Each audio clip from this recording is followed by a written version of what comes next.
This car isn't even worth a spot in a junkyard. The appraisal board cracked against the Mustang's rust-eaten hood, and laughter rolled through the Las Vegas Convention Hall. Evelyn Crawford, the most feared classic car collector in the country, did not smile. Her fingers, still hovering above the hidden weld on the chassis, trembled once, then steadied.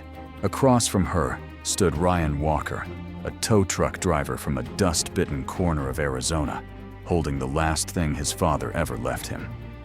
In 7 days, the bank would take his house.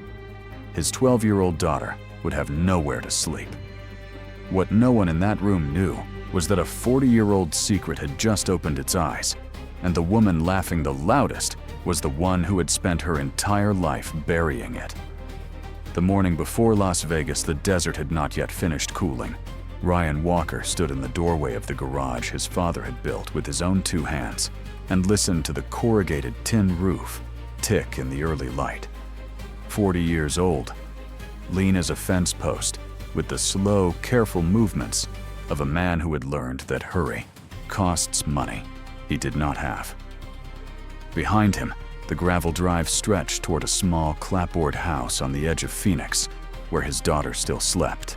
In the corner, under a canvas tarp, gone brittle with age, sat the only thing he had ever loved that did not need him to feed it. He pulled the tarp back the way other men pulled back a bedsheet from a sleeping child. The Mustang underneath was a wound. Rust had eaten its way along the rocker panels and bloomed in patches across the hood. The paint that had once been called Wimbledon white was now the color of old bone. The windshield carried a hairline crack that ran from one corner to the other, like a long, thin lightning bolt frozen in glass. His father had loved this car the way some men love a wife they have buried. Frank Walker had spent 30 years refusing every offer. Twice the family had needed money for hospital bills, once when Ryan was a boy, and once at the very end, and twice his father had said, no, the car was not for sale, and twice he had taken a second job instead. Ryan had never understood it. He understood it less now, holding the envelope from the bank in his back pocket. The notice gave him 7 days. He heard the screen door slap behind him and turned. Lily came down the porch steps in pajamas and bare feet, her hair still tangled from sleep, a paperback tucked under one arm. 12 years old, going on 30, his wife had liked to say, back when his wife had still been alive to say anything. The book was the same one she had been reading for a week, a history of American muscle cars, the kind of book most 12-year-old girls did not pick up at the library. You're going today, Lily said. I'm going today. She climbed onto an overturned milk crate near the workbench, the way she had been climbing onto it since she was 4, and looked past her father at the photograph nailed above the tool rack. The picture was small, and the corners had curled. In it, Frank Walker stood at the edge of the Willow Springs racetrack, in the sun-bleached colors of the 1960s. One arm slung loose around the shoulders of a tall black man in a driver's suit. Both of them were smiling. Both of them were looking at the camera. But there was something about the way Frank held his cigarette, something tight in the line of his jaw, that did not match the smile. Dad, Lily said. Grandpa looks worried in that picture. He always looked worried, Ryan said. No, he looks worried about something. Ryan glanced at her, and then at the photograph, and then away. He had no answer for that, and he was tired of trying to find answers for the questions his daughter asked. He drained the last of his coffee, kissed the top of her head, and went to hook the Mustang up to the tow rig. The drive to Las Vegas took 5 hours. Ryan watched the desert unspool in the side mirror and tried not to think about the conversation he was going to have when he got home, regardless of how the appraisal went. He had already prepared 2 versions of it. In the first, the car had sold for enough to keep the house. In the second, it had not. He did not have a version for what actually happened. The convention hall sat on the edge of the strip, a windowless box of concrete and tinted glass that swallowed the heat and gave back the brittle chill of overworked air conditioning. Inside, the floor had been laid out with felted ropes and velvet stanchions. Pristine Corvettes, restored Bel Air's. A Cobra that gleamed under the track lights like something carved out of bourbon and chrome. And then, at the far end, the Mustang on its trailer, looking less like a car than like an apology. Ryan got in line. He did not know then who the woman behind the appraisal table was. He saw only the suit, pale gray, expensive in the quiet way that real money announces itself, and the silver hair pulled back tight against a face that had been worked on just enough to make her age impossible to guess. A man in glasses leaned at her shoulder and murmured things into her ear. She nodded without looking at him. Her name, the clipboard at the table said, was Evelyn Crawford. She did not stand when his turn came. She let her eyes travel from his work boots up to his collar, in the way a person inspects damage. Then she looked past him at the car on the trailer, and something moved in her face that he would only understand later.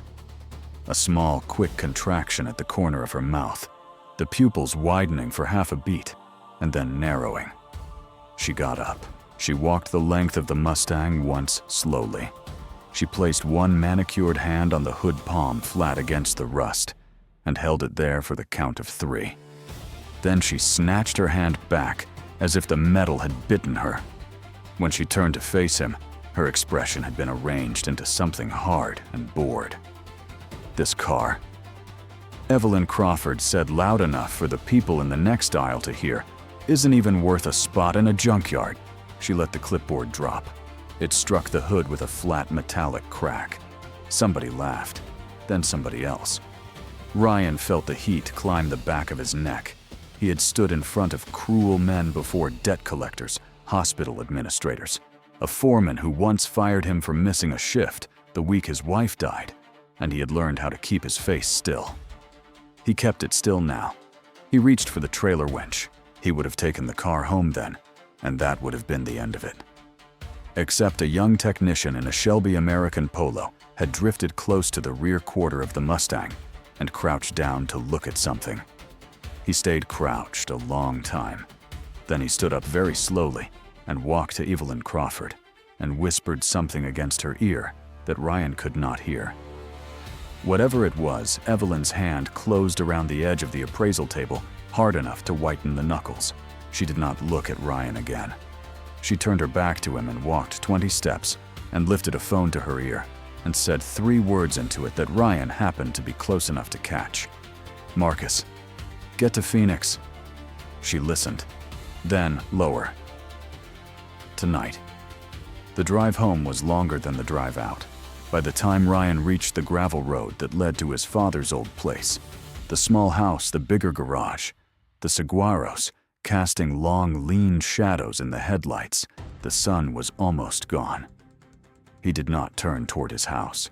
He turned the other way toward the trailer on the rise, where Henry Cole lived alone with 2 arthritic dogs and a sky full of stars. Henry was on the porch with a bottle of root beer in his hand when Ryan pulled in. 78 years old, narrow as a willow switch, the skin on his forearms gone soft and freckled. He had been Frank Walker's closest friend for as long as Ryan could remember. He had been at every birthday. He had sat in the front pew at Frank's funeral 5 years ago, and he had cried without making any sound at all. He had also been carrying the same battered wooden box tucked under his arm every time Ryan had seen him for as long as Ryan had been alive. Ryan had asked about it once when he was a kid. Henry had said, "When you need to know, you will know." Ryan climbed the porch steps and told him about Las Vegas, about the welded patch on the chassis, about the way the woman in the gray suit had touched the hood and then yanked her hand back like a person who had been waiting for an enemy and had finally found one. Henry listened without moving. The bottle in his hand stopped halfway to his mouth. When Ryan finished, Henry set the bottle down and reached for the wooden box. For the first time in 35 years, he opened it. He did not take out much.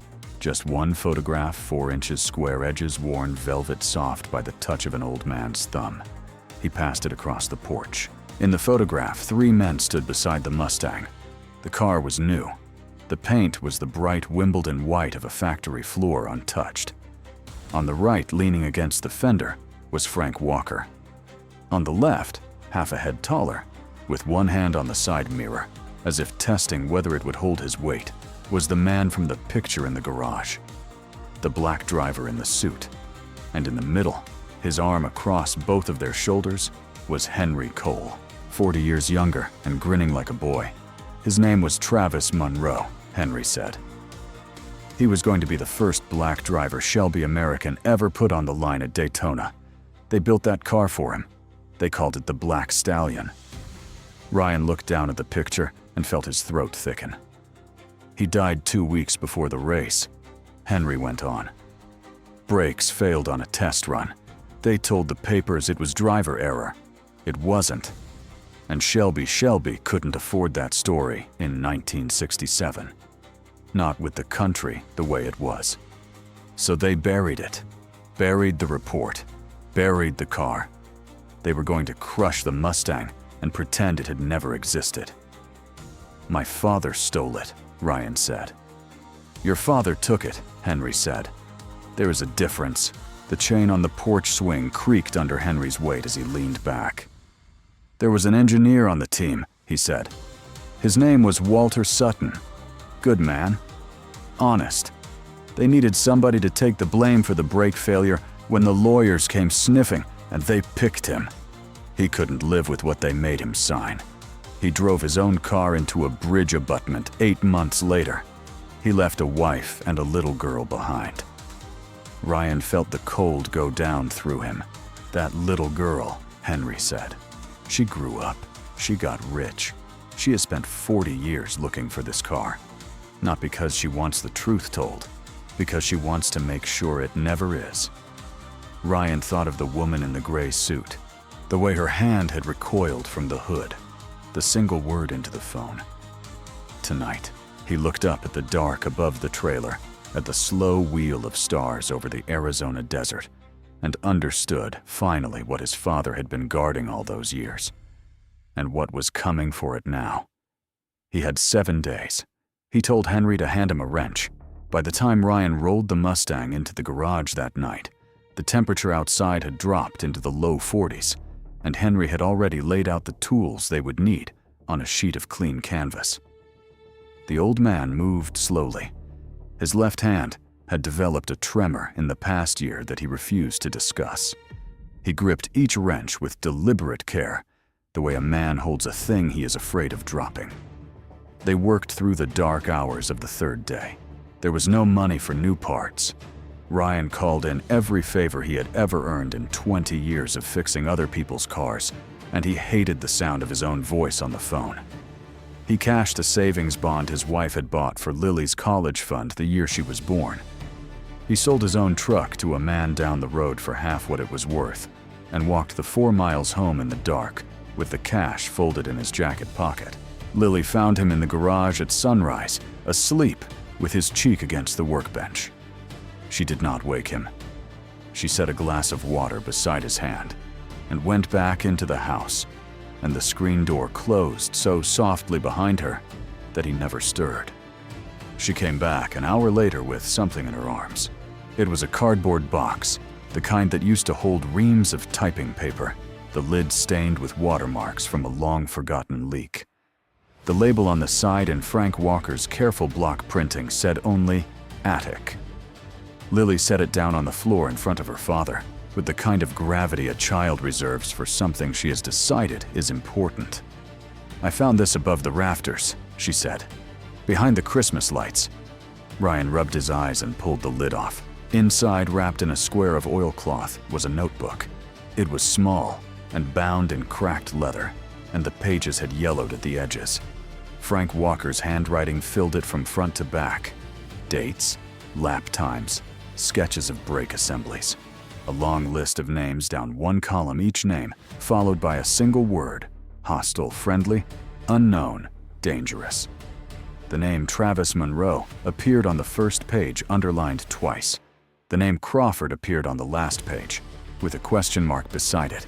Toward the back, in a hand that had grown shakier with age, his father had written a single line that Ryan had to read 3 times before the meaning settled in him. "I promised him I would keep it safe until somebody came looking for the truth, and not the car. Ryan closed the notebook. His daughter was watching him with a stillness that did not belong to a 12-year-old. "Dad," Lily said, "Grandpa didn't keep that car for the money. He kept it for somebody." "I know that now," he said. "You should have known a long time ago." He looked at her, and for a moment the thing in his chest that had been clenched tight for 3 years opened a fraction of an inch. He sat her down on the milk crate by the workbench and told her for the first time the things Henry had told him on the porch. About the brakes, about Travis Monroe, about the engineer named Walter Sutton, who had been forced to sign a lie and had not been able to live with it afterward, about the daughter that engineer had left behind. When he was done, Lily was quiet for a long while. Then she said, "Grandpa was a good man." "Yes," Ryan said. "You're a good man, too." He had not cried in 3 years, not at the funeral, and not after. And he did not cry now, but it was a near thing. They worked through the 4th day with the windows open and the desert wind moving the dust around their feet.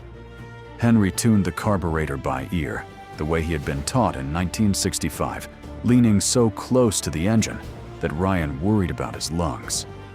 Lily handed them tools without being asked. She had a knack for it that her father had not noticed before. A little after 4 in the afternoon, the engine caught. It did not roar. It did not even hum. It coughed twice the way an old man coughs when he has been asleep for 40 years, and then it settled into a low, throaty idle that filled the garage and rattled the loose pane of glass in the side window. Henry stepped back from the open hood with his hand pressed flat against his mouth. The skin around his eyes had gone wet. "That's him," Henry said. "That's the sound. That's exactly the sound." Ryan stood next to the old man and listened. Somewhere out in the cracked Arizona afternoon, a hawk was calling. The Mustang's idle rose and fell beneath it like breathing. He understood then in a way he had not understood before, that the car they had spent 3 nights bringing back was not a car at all. It was a witness.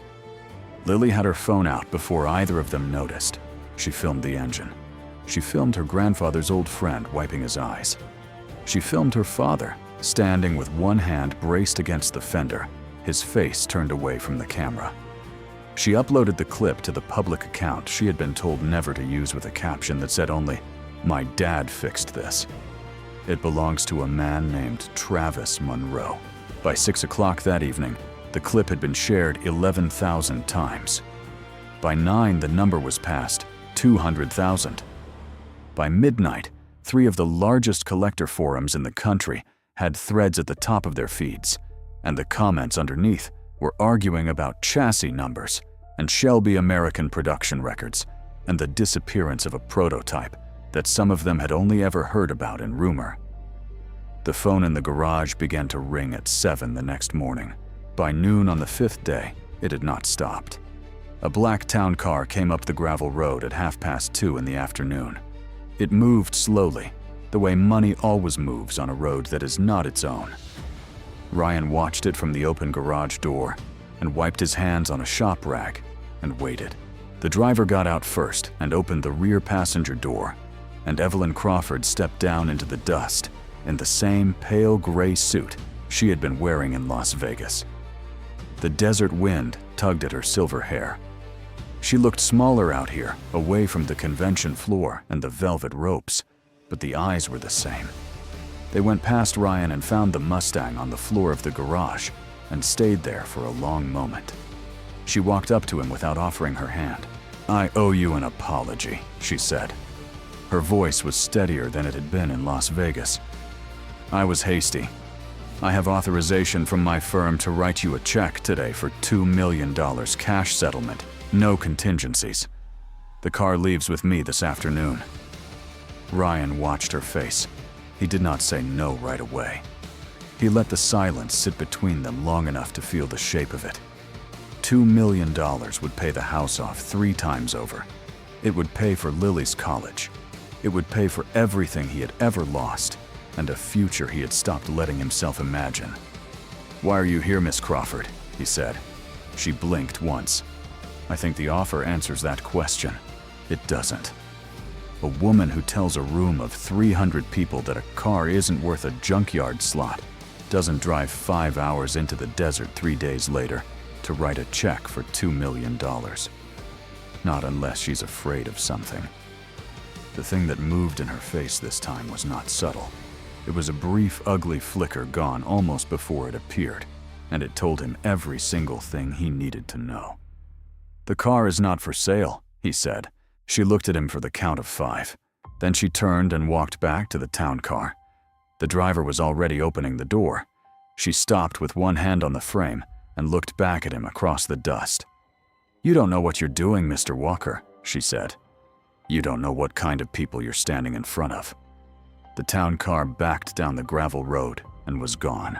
That night, Henry came over for supper for the first time in 2 years. He brought the wooden box with him.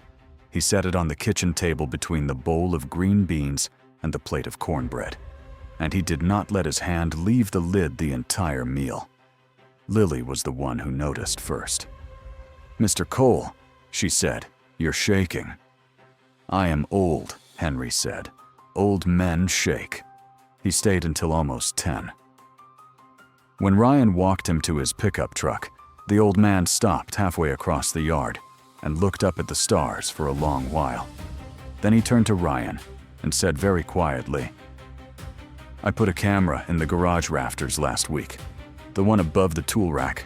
I should have told you. I didn't want to scare the girl." Ryan absorbed that. "You expected this," he said. "I expected something. I have been expecting something for 40 years. The break-in came at 3 in the morning. Ryan slept through the first 90 seconds of it. What woke him was the dog 2 houses down, a Rottweiler, who barked at coyotes and headlights, and very little else. By the time Ryan got his jeans on and made it to the bedroom window, he could already see the silhouette moving inside the garage. Whoever it was carried a small flashlight and worked with the unhurried calm of a man who had done this kind of thing before. Ryan did not run out. He stood at the window and watched. He watched the figure cross to the workbench. He watched the beam of light pass over the surface and stop on the cardboard box Lily had brought down from the attic.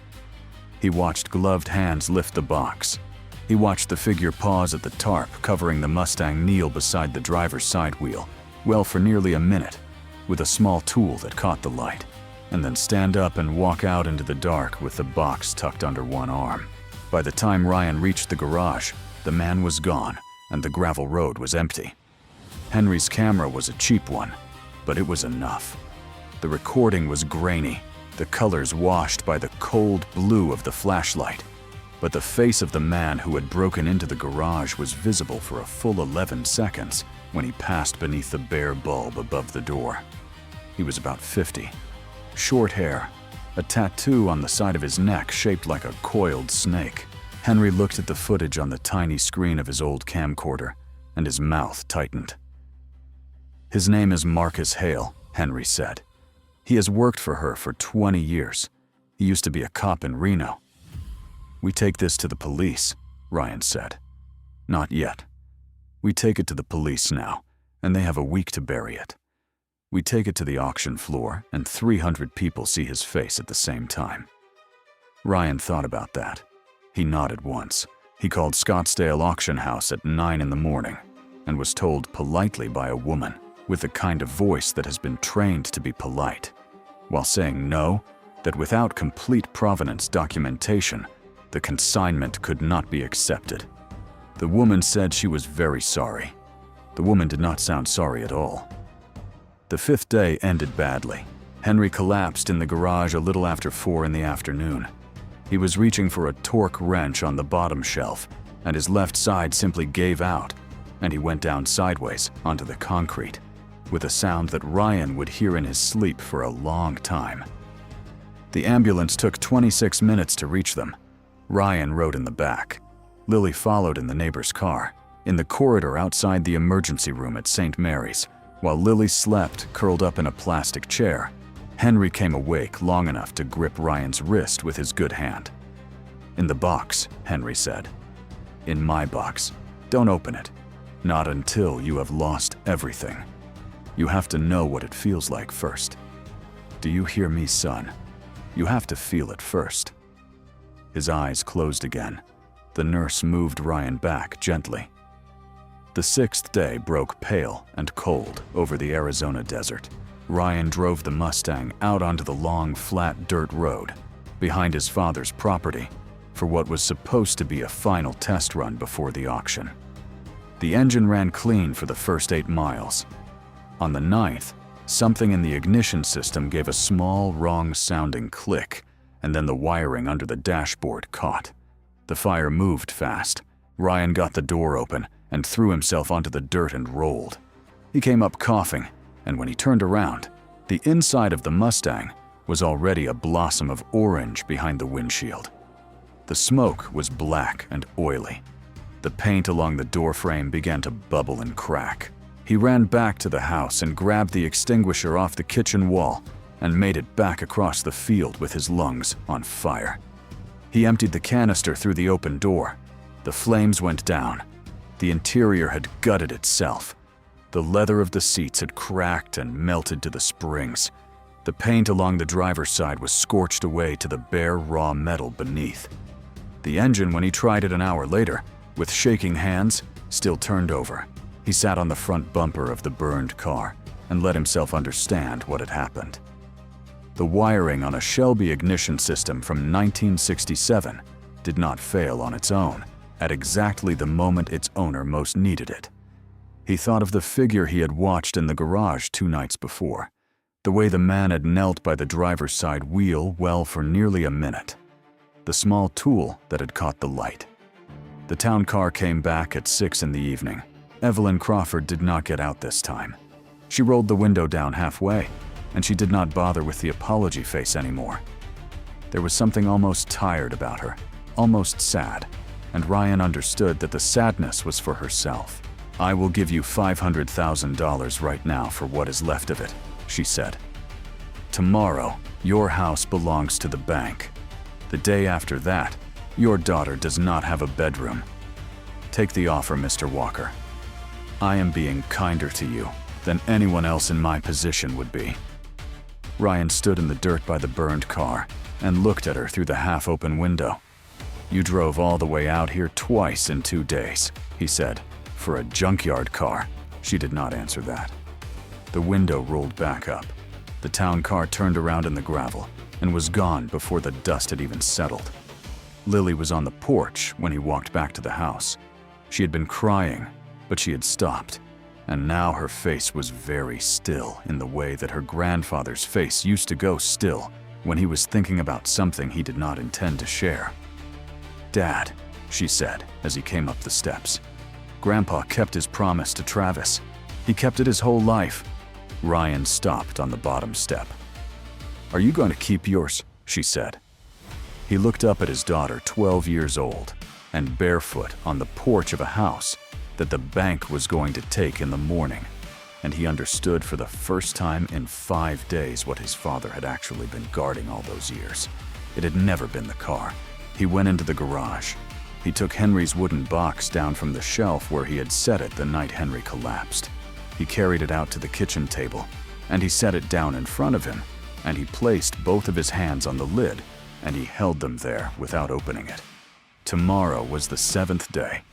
He opened the box just after midnight. The lid lifted easier than he had expected, as if the wood itself had been waiting. Inside, Henry had layered everything in clean white paper, the way a man wraps things he does not believe he will live long enough to deliver in person. On top was a manila envelope sealed with a strip of yellowing tape. Inside the envelope were 4 documents. The first was a Shelby American Certificate of Build, dated March the 12th, 1967, bearing the chassis number that Ryan had cleaned with his own hands 2 nights before.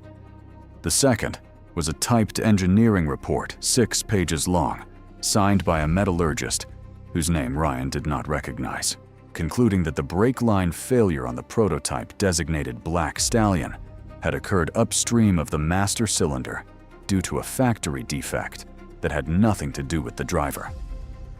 The third was a copy of an internal Shelby American memo dated 2 weeks after Travis Monroe's death, instructing the legal department to attribute the failure to driver error and to compensate the family of the engineer, who would be named as the responsible party.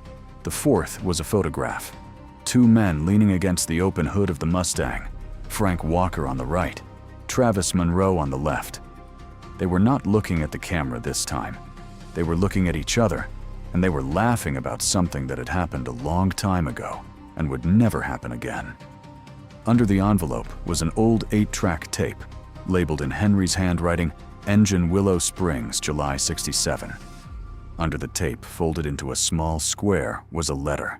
The envelope said only in his father's block, "Printing for my son. When the time comes." Ryan understood then why Henry had kept the wooden box on his person every day for 35 years. His father had not trusted the attic or the floorboards or any hiding place inside a house a man could be made to leave. He had trusted Henry Cole. He had trusted his friend to hold the most dangerous thing he owned until the day his son needed it. Ryan held the letter in both hands for nearly a minute before he opened it. "Ryan, if you are reading this, then somebody finally came for the car, and you finally understood why I kept it. I'm sorry it took so long. I did not steal it. I want you to know that. Travis was my friend. He used to drink coffee at this kitchen table. He used to bounce you on his knee when you were 2 years old, and you would not remember it now.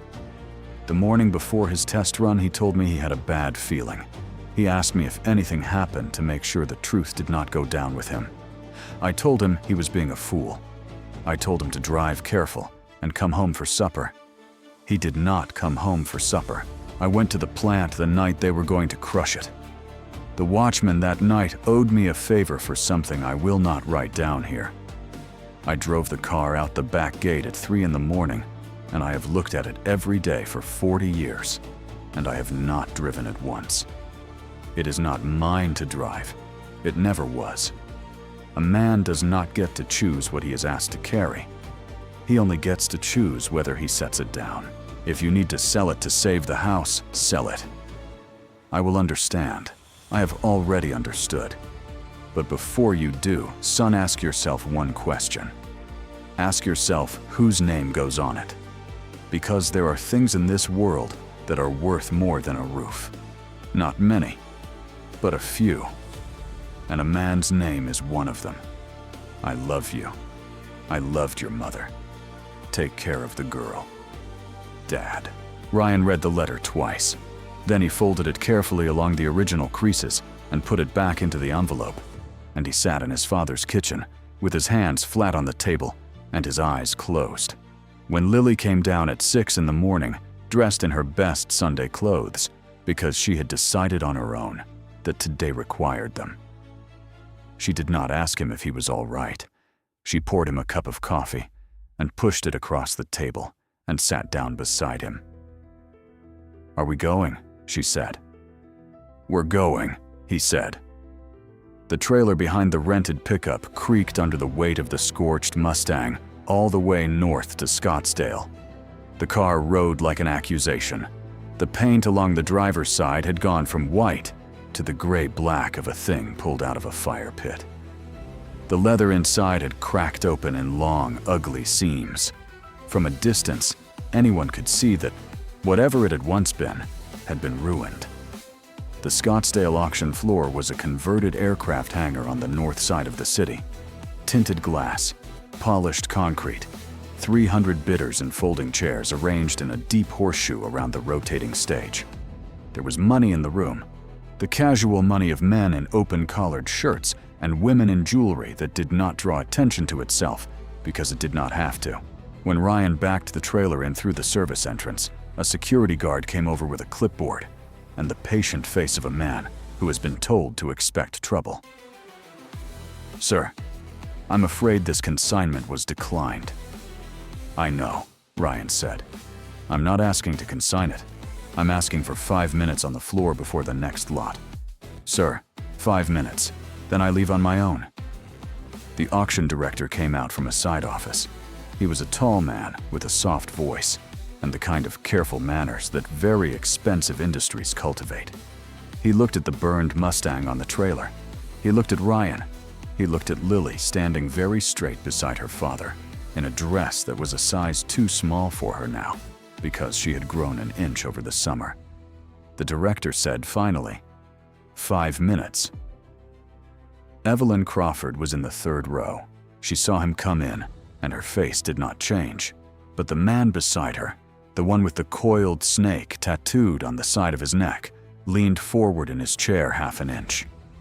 Ryan walked to the stage with the manila envelope under his arm. He climbed the 4 steps.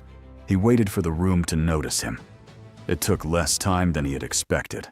The sight of a burned car being rolled onto a Scottsdale auction floor has a way of quieting a room.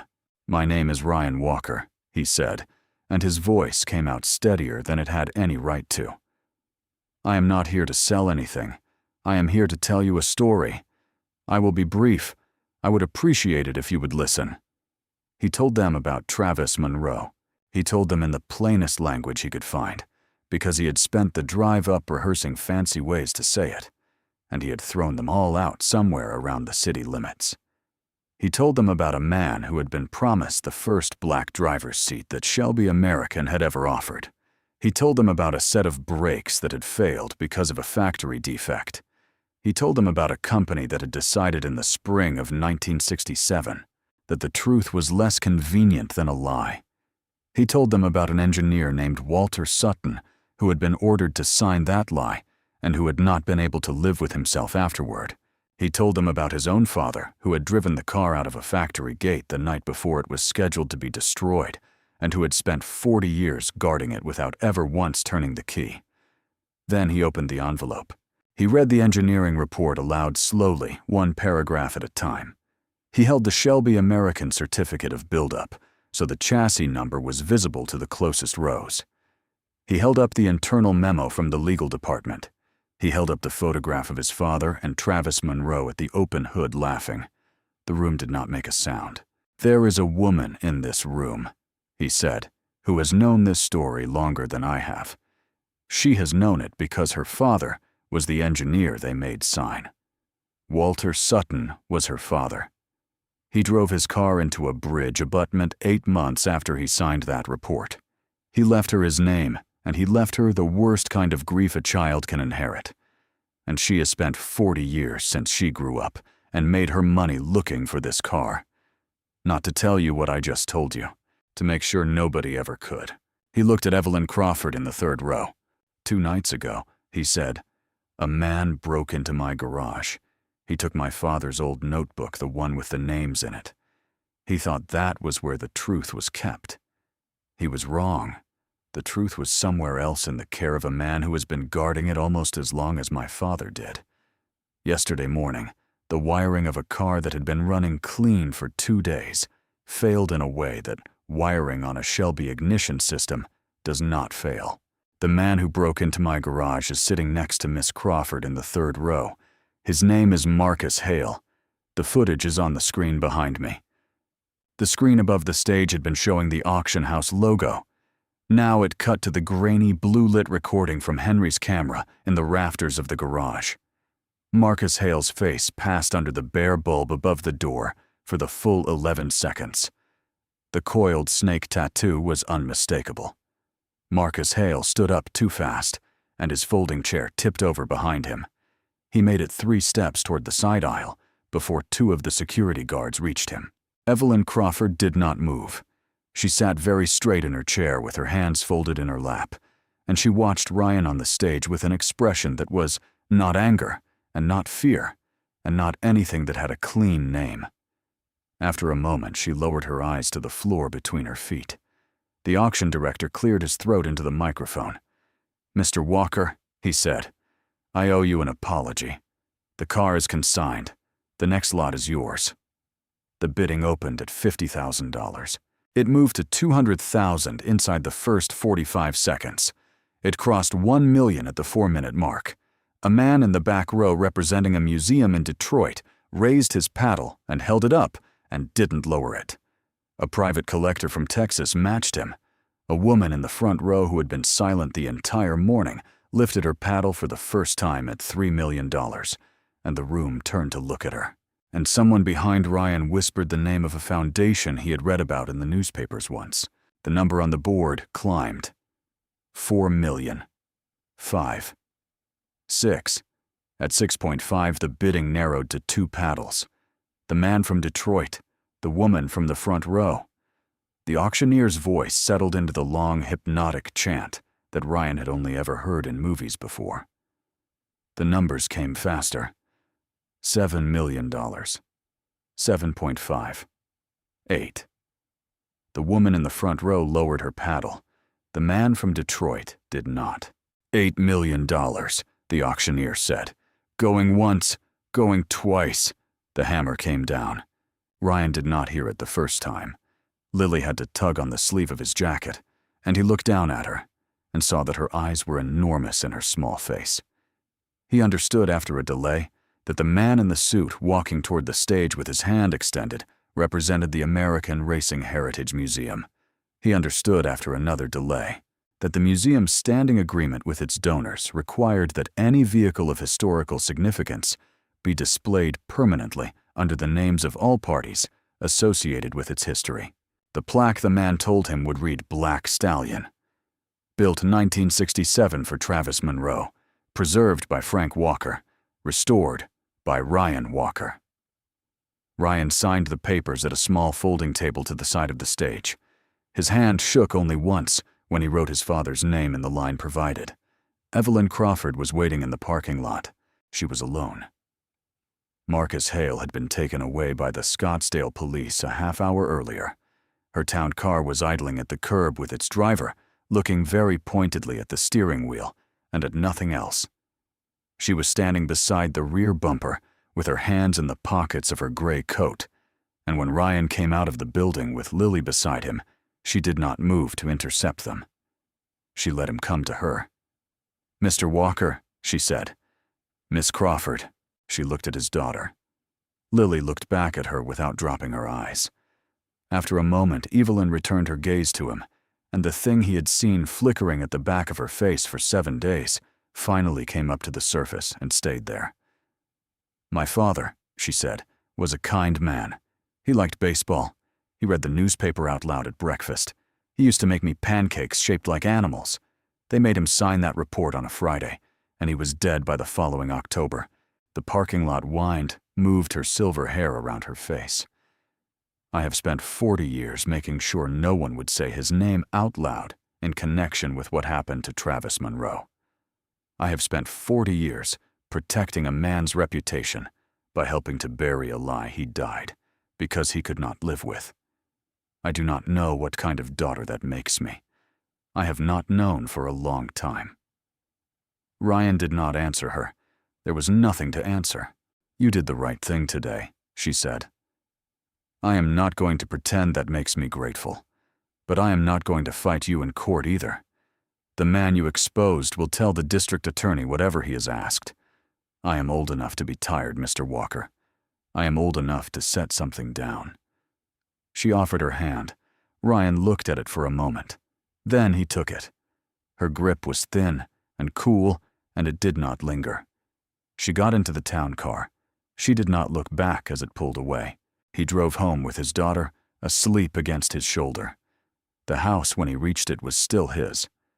3 weeks later, a small brass sign went up over the open bay of the garage his father had built. The lettering was simple. The paint was still tacky. The sign read, "Walker and Monroe Legacy Garage." Henry came to the opening in a wheelchair pushed by a young nurse who laughed at his jokes. He had lost weight. His left hand still trembled.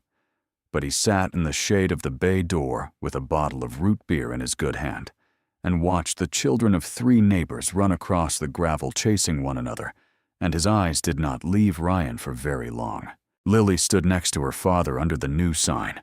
The Arizona sun was going down behind the saguaros in long red bars. She was holding the leather notebook in both hands. She had filled in the last 20 pages herself in careful 12-year-old handwriting with the story her father had told her on the milk crate the morning the engine first caught. "Dad," she said. "Yes, baby. Grandpa would be proud of you." Ryan looked down at his daughter, and then up at the small brass sign with 2 names on it, and then out across the desert his father had loved. He would be proud of both of us, he said. The sun went the rest of the way down. The first stars came up over the Arizona sky. The garage door stayed open behind them, the light inside warm and steady, waiting for whoever came next.